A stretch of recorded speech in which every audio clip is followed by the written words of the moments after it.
So first, let's look at the MOZA Air. It's the cheapest of all the gimbals, but for the latest prices, always just check the links in the description of this video because the prices do change.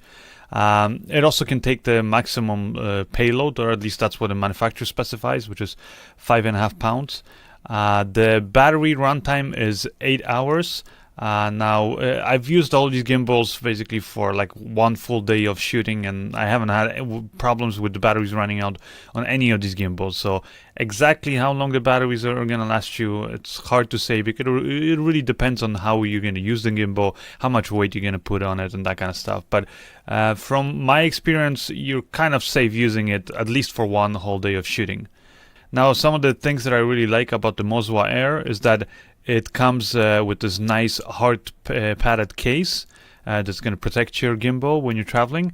And inside the case, you're actually getting not just a gimbal, but you're actually getting dual handles, which you can mount on this gimbal. So in case you wanted to convert this from kind of a pistol grip style gimbal to like a more traditional dual handle setup, whether it's over or under, then you can use it that way. And this might be handy when, for example, you want to attach other things like, let's say, a monitor or accessories to this, or put in a slightly bigger camera, and you start building up a little bit more weight.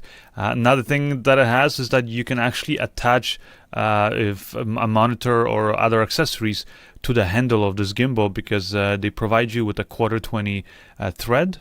And this actually came in really handy when I was shooting these tests, because I was able to attach my monitor and actually see a lot better and kind of compose my shots than looking at the back of that reflective LCD on the back of the A6300.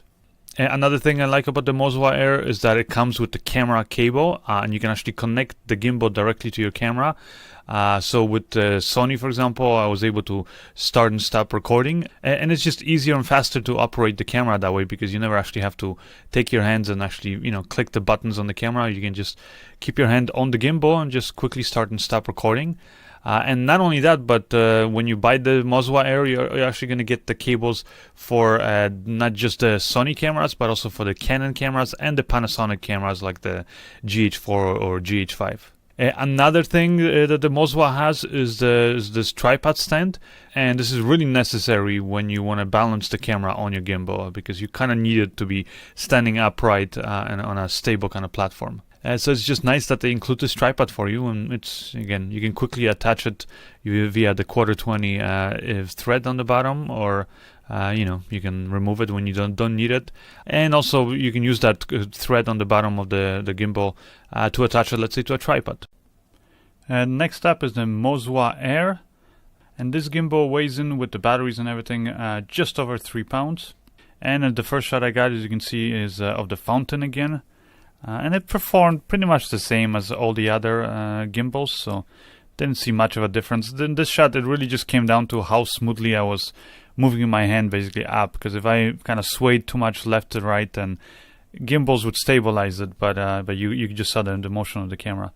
Now in this shot here, where I'm kind of starting low with the flowers and then going to her face, I actually liked how the MOZA performed the best with that transition. What I didn't like, or at least at the beginning, is, as you can see up here when I'm going around her, I'm kind of having problems keeping her in the center of the frame.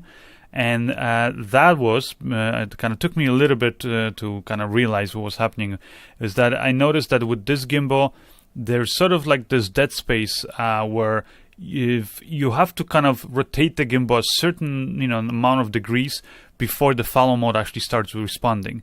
And that can actually be a great thing, because that means that when I was, for example, walking around or running even and really shaking the gimbal, then the gimbal wouldn't right away respond. It didn't right away think that I wanted it to, let's say, to point the camera left, up, or down.